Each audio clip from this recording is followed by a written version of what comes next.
സർവവിധ വിശ്വാസികൾക്കും ഇവിടെ എല്ലാവരും ശ്രദ്ധിക്കേണ്ട ഒരു കാര്യമാണ്. ബഹുമാനപ്പെട്ട നജീബ് മൗലവി ഉസ്താദ് നജീബ് മൗലവി സുന്നി പണ്ഡിതനാണ്, സുന്നി നേതാവാണ്. ഇദ്ദേഹം റമളാൻ മാസത്തിൻ്റെ തറാവി നമസ്കാരത്തിൻ്റെ വിഷയത്തിലാണ് പറയുന്നത്. ആദ്യമായി അത് കേൾക്കുക, പിന്നെ സംസാരിക്കാം ഇൻഷാ അല്ലാഹ്. സ്വഹാബാക്കൾക്ക് ഇമാമായിക്കൊണ്ട് ആ 3 രാത്രികളിൽ നിസ്കരിച്ച നിസ്കാരം 20 റക്അത്തായിരുന്നു എന്ന് റിപ്പോർട്ട് വന്നത്. കമാ ഖാല റാഫി ഇമാം അങ്ങനെയാണ് റിപ്പോർട്ട് പറയുന്നത്. ആ പറഞ്ഞത് വഅഫഹുൽ ബൈഹഖി, അത് ബൈഹഖി ഇമാം അപ്രബലമാണെന്ന് പറഞ്ഞിട്ടുണ്ട്. അതുകൊണ്ട് റക്അത്തുകളുടെ പ്രത്യേക സുന്നത്തിന്റെ റക്അത്തുകളുടെ എണ്ണം പോലുള്ള സവിശേഷ നിയമത്തിന് ഈ അപ്രബല നിയമം കൊണ്ട്, അപ്രബല റിപ്പോർട്ട് കൊണ്ട് സ്ഥിരീകരണം നൽകാൻ പറ്റില്ല, സമർത്ഥിക്കാനും പറ്റില്ല. നമ്മുടെ മദ്ഹബിന്റെ വീക്ഷണപ്രകാരം ഈ റിപ്പോർട്ട് ദഈഫായതുകൊണ്ട്, അപ്രബലമായതുകൊണ്ട് ഈ റിപ്പോർട്ട് നമുക്ക് എടുത്തിട്ട് 20 ഈ റിപ്പോർട്ടിന്റെ അടിസ്ഥാനത്തിൽ സമർത്ഥിക്കുന്നത് നമ്മുടെ മദ്ഹബിന്റെ രീതിയല്ല. ഇമാം റാഫി സ്വീകരിച്ചിട്ടുണ്ടെങ്കിലും ഇമാം നബവിക്ക് അതിനോട് വിയോജിപ്പാണ്. അതുകൊണ്ട് നബി തങ്ങൾ നിസ്കരിച്ച നിസ്കാരത്തിന്റെ റക്അത്തുകൾ 20 എന്ന റിപ്പോർട്ടിനെ ബന്ധപ്പെടുത്തി പ്രമാണിച്ചല്ല നമ്മൾ പറയുന്നത് 20 റക്അത്താണെന്ന്. അതേപോലെ തന്നെ നബി നിസ്കരിച്ച നിസ്കാരം 8 എന്നും ഒരു റിപ്പോർട്ടുണ്ട്. 8 നബി നിസ്കരിച്ചത് 8 എന്നും ഒരു റിപ്പോർട്ടുണ്ട്. വ്യക്തമായി മനസ്സിലാകുന്നതിനും ഒന്നും മൂടി വെക്കാതെ തന്നെ പറയേണ്ടതിനും അതിനാണല്ലോ നമ്മുടെ ഈ നിൽക്കുന്ന ഒരു പരിപാടി. സംശയങ്ങൾ തീർക്കാനും സംശയങ്ങൾ ദൂരീകരിക്കാനും വസ്വാസുകൾ നീക്കാനുമാണ് ഇത് ഉദ്ദേശിക്കുന്നത്. അതുകൊണ്ട് തന്നെ സാധാരണ ഒരു മുസ്ലിയാർ വെള്ളിയാഴ്ച വയൽറിഞ്ഞു കൊടുക്കണമാതിരിയല്ല.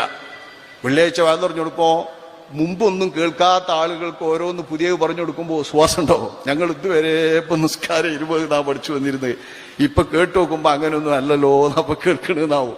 അപ്പൊ അതുകൊണ്ട് തന്നെ ഉലമാക്കൾ ഇതൊന്നും പറയില്ല എന്ന് വെച്ചത് കിതാബിലൊന്നും ഇല്ലാന്നല്ല. ഇത് മഹല്ലിയിലൊക്കെ തന്നെ ഉണ്ട്. മഹല്ലി ഓതണ മൂല്യന്മാരൊക്കെ ഓതുന്നതുമാണ്. നമ്മുടെ വിഷയസമർത്ഥനത്തിന്റെ ബാബിൽ എല്ലാ ഫിഖ്ഹിന്റെ കിതാബിലും ഇതുണ്ട്.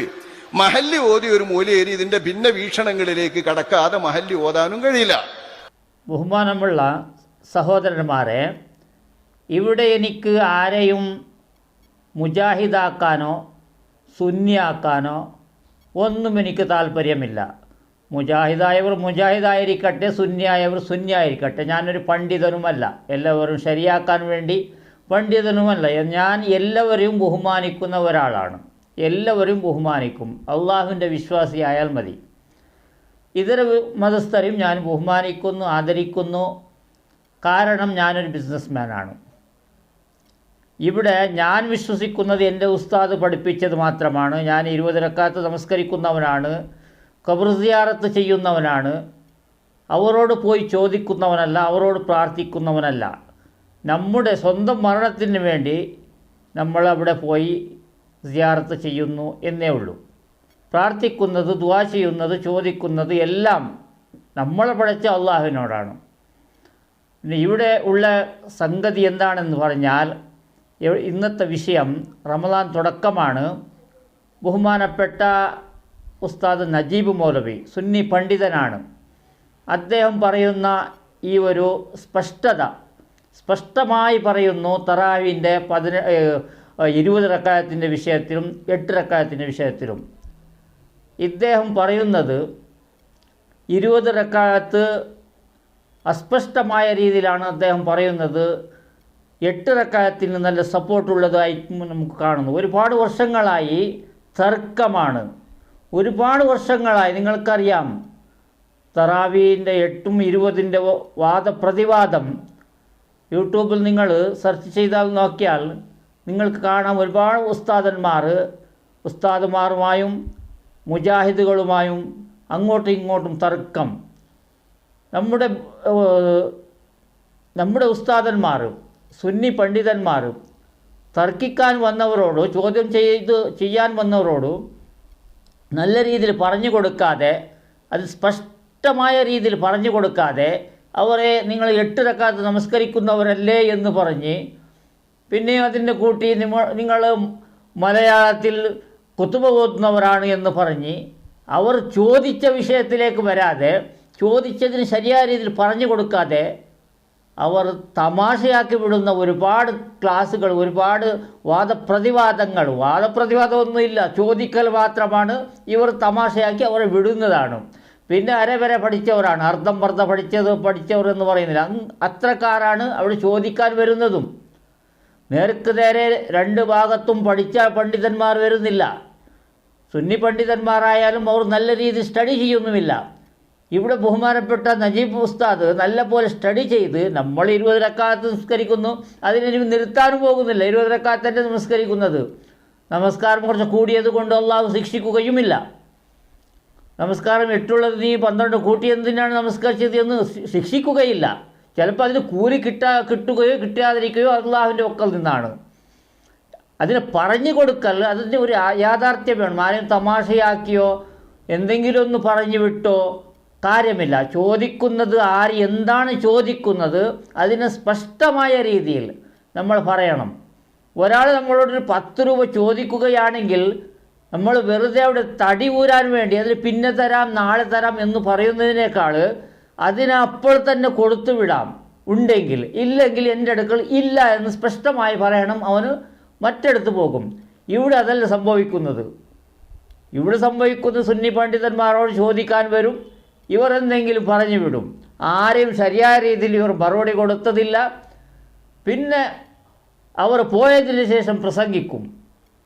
അതല്ലെങ്കിൽ അവർ ഉള്ളതോടു കൂടെ വേറെ എന്തെങ്കിലും പ്രസംഗിച്ച് ആ സമയത്തിനെ വ്യർത്ഥമാക്കി വേസ്റ്റാക്കി അവർ അടക്കിയിരുത്താൻ ശ്രമിക്കും. അല്ലെങ്കിൽ വേറെ എന്തെങ്കിലും ഒരു കാര്യം പറഞ്ഞ് അവർ ചോദിച്ച വിഷയം അവിടെ തന്നെ ബാക്കിയാകും. ഇതാണ് നമ്മൾ എല്ലാ ദിവസവും സ്റ്റഡി ചെയ്യാറുള്ളത്. ഇവർ എന്താണ് പ്രതിവാദം ചെയ്യുന്നതെന്ന് ഇവർ ചെയ്യുന്ന അത്രയാണ്. നമുക്ക് സുന്നി പണ്ഡിതന്മാരോടോ അതല്ലെങ്കിൽ സലഫി പണ്ഡിതന്മാരോ അല്ലെങ്കിൽ സലഫികളോടോ മുജാഹിദുകളോടോ ആരോടും വെറുപ്പില്ല. നമുക്ക് വെറുപ്പ് വരാനും സാധ്യവുമല്ല. കാരണം നമ്മൾ പണ്ഡിതന്മാരോ ആലിമ്യങ്ങളല്ലല്ലോ, നമ്മൾ ബിസിനസ് ചെയ്ത് ജീവിക്കുന്നവരാണ്. നമുക്ക് എല്ലാവരും വേണോ, നായറും വേണോ, ബ്രാഹ്മണനും വേണം, നായരും വേണം, പൊലയനും വേണം എന്ന് പറഞ്ഞതുപോലെ നമുക്ക് എല്ലാവരും വേണം നമ്മുടെ രംഗത്ത്. അപ്പോൾ ദീനിയായി അതല്ല, ദീനിയായ സംഗതികൾ പറയുമ്പോൾ, ദീനിയായ സംഗതി ചോദിക്കാൻ വരുമ്പോൾ സ്പഷ്ടമായി പറയണമെന്നാണ് എൻ്റെ വാദം. അത് പറഞ്ഞതിലെന്ത് ഇപ്പോഴിവിടെ നജീബ് മൗലവി ഉസ്താദ് എന്താണ് പറഞ്ഞത്? ശരിയായി സ്പഷ്ടമായി പറഞ്ഞു, അസ്പഷ്ടമായി പറഞ്ഞില്ല. ഇതുകൊണ്ട് ഈ പറച്ചൽ കൊണ്ട് ഇദ്ദേഹത്തെ ചവിട്ടി പുറത്താക്കുമോ എന്നുള്ള സംശയം പോലും എനിക്കുണ്ട്. അദ്ദേഹം പറഞ്ഞത് സത്യമാണ്, ശരിയായ രീതിയാണ്, എങ്കിലും ഇവർക്കത് പിടിക്കില്ല. അദ്ദേഹം മുജാഹിദ് പ്രസ്ഥാനത്തിലേക്ക് പോകുന്നു എന്നോ അതല്ലെങ്കിൽ പോകട്ടെ എന്നോ എന്തെങ്കിലും രീതിയിൽ അദ്ദേഹത്തിനെ തള്ളി പറയാൻ തുടങ്ങാനും സാധ്യതയുണ്ട്. അങ്ങനെ ചെയ്യാതെ അദ്ദേഹം ചെയ്തത് യാഥാർത്ഥ്യമാണ്, പറഞ്ഞത് സത്യമാണ് എങ്കിൽ നിങ്ങളെല്ലാവരും സപ്പോർട്ട് ചെയ്യേണ്ടതാണ്. നമ്മൾ ഇതുവരെ ഏത് രീതിയിലാണ് നമസ്കരിച്ചത് അത് തന്നെ നമസ്കരിക്കാല്ലാതെ ഇദ്ദേഹം പറഞ്ഞു എന്ന് പെട്ടെന്ന് 8 റക്അത്തിലേക്ക് വരാൻ പറ്റുന്നതല്ല. അതല്ലെങ്കിൽ സലഫികൾ പെട്ടെന്ന് ഒരു 20 റക്അത്തിലേക്ക് വരാൻ അവരെ കൊണ്ടും സാധിക്കുകയില്ല. അത് അള്ളാഹുവിനോട് നമുക്കുള്ള വിശ്വാസമാണ്. പിന്നെ അതിൽ യാഥാർത്ഥ്യം ഖുർആനിൽ വന്നതും കിതാബുകളിൽ ഉള്ളതും അതെല്ലാം പറയുന്നത് നേരക്ക് നേരെ ആയിരിക്കണമെന്നാണ് ഞാൻ ഉദ്ദേശിക്കുന്നത്. ചോദിക്കാൻ വരുന്നവർ ആരാണെങ്കിലും നമ്മൾ തള്ളിവിടേണ്ടതല്ല.